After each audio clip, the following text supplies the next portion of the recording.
ògo ni fọ́lọ́run ní òkè ọ̀run. Mú kí wáyé pé ẹ káàárọ̀ ẹ káàsán ẹ káalẹ́ ọ̀gànjọ́ òru la wà níbi tá a wà yìí.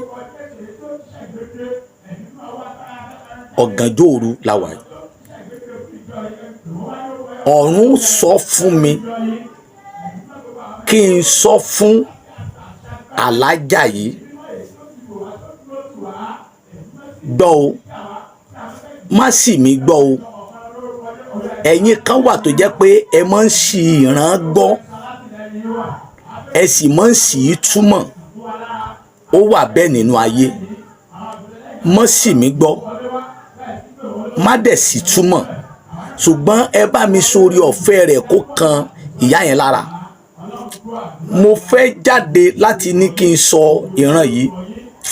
Mo tún ní mi ò ní. Ẹ̀yin èèyàn wa, wòlíì dídún sọ̀rọ̀ nípa arábìnrin tí a mọ̀ sí Lizzy Anjorin. Ó ríran sí ìran ikú lórí sí i o.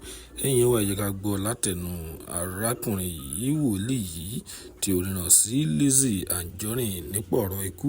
Jáde, ẹ̀mí yẹn tún sọ fún mi pé jáde sọ fún ìránṣẹ́ yẹn. Ṣùgbọ́n àánú ni o.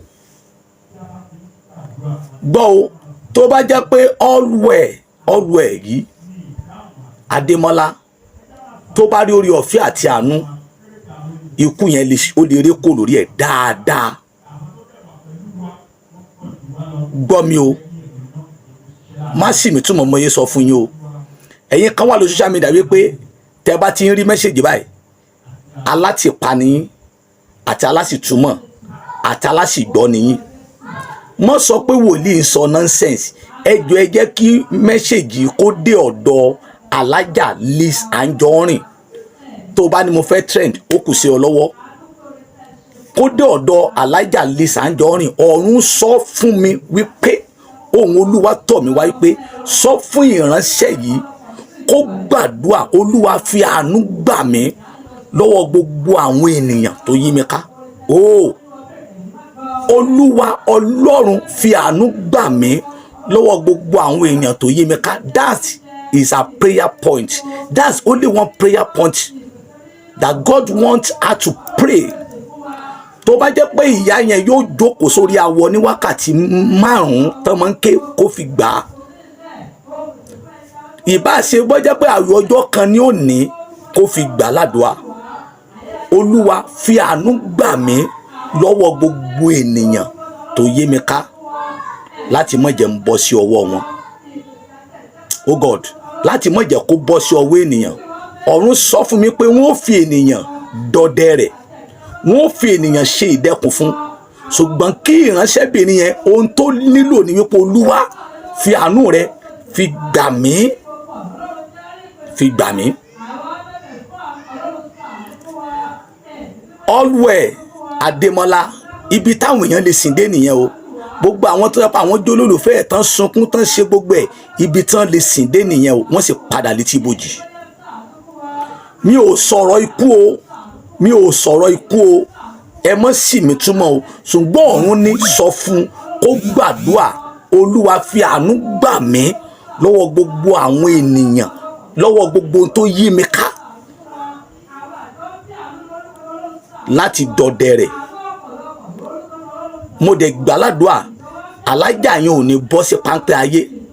Mo gbàládùá alájà yẹn àánú máa gbé borí ayé. Bíbélì sọ pé Ọlọ́run sọ pé mo dé ènìyàn tán, inú mi sì bàjẹ́.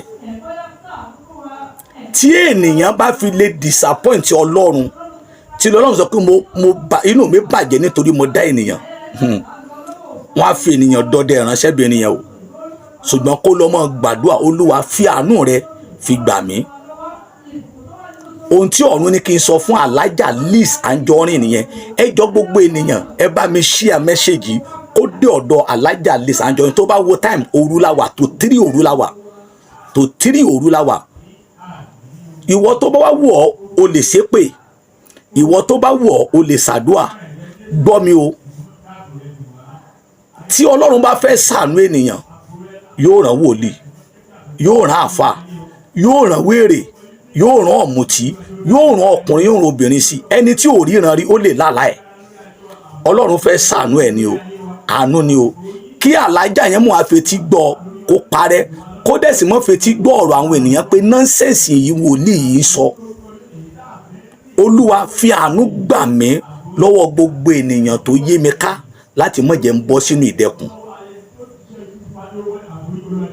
Mo gbà ládùúà obìnrin yẹn, mo gbà lórúkọ ẹ̀ ní bọ́ sínú ìdẹkùn ayé.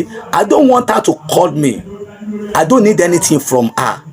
But nǹkan tí Ọlọ́run ní kí n sọ, tí òun Olúwa sọ létí mi, kí n sọ fún ìránṣẹ́bìnrin mi. Ọkọ fẹ́ jáde but ẹ̀mí yẹn sọ pé tó o bá fi lè jáde á béèrè rẹ̀ lọ́wọ́ rẹ̀. God bless you all. Yóò dára fún yín bẹ́ẹ̀ ṣe ń bá mi share ẹ̀, bá mi share kó rí kó dọ́dọ̀ Elijah Liz Anjorin. God bless you all.